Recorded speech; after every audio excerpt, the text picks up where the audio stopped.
আমাদের নোয়াখালী বিভাগের কি না উপকার হবে সেটা বলেন আপনি। কেন আমাদের এরা পিছিয়ে লাগাই রাখবো কেন? আমরা সামনে যাইতে চাই। এবং বাংলাদেশে বর্তমানে 64 জেলার মধ্যে নোয়াখালী একটা ধনী জেলা।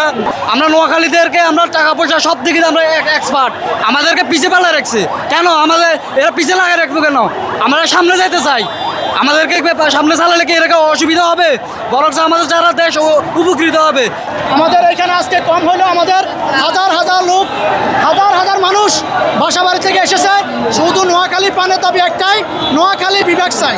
তারপরে আমাদের নোয়াখালী বিভাগ হচ্ছে না, আমরা মাঠে আসি, মাঠে থাকবো যতদিন পর্যন্ত নোয়াখালী বিভাগ হচ্ছে না। নোয়াখালী বিভাগ হলে আপনাদের কি কি উপকার হবে বলে মনে করেন? আমাদের নোয়াখালী বিভাগের কি না উপকার হবে সেটা বলেন আপনি। নোয়াখালীতে কি না নাই?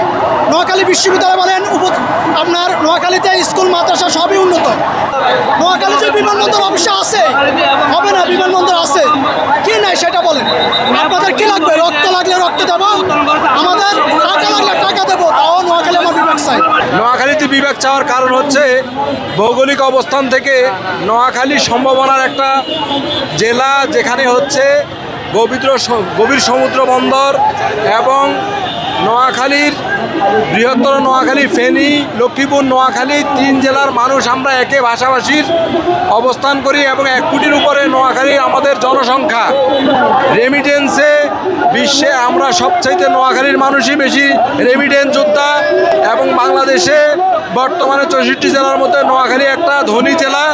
সেই জেলার উন্নয়ন অগ্রযাত্রা বাংলাদেশের একমাত্র নোয়াখালীর মাধ্যমেই সাধিত হয়। তার পরিপ্রেক্ষিতে আমাদের নোয়াখালীতে সম্ভাবনার পবিত্র সমুদ্র বন্দর থেকে শুরু করে সব কিছুই সম্ভব।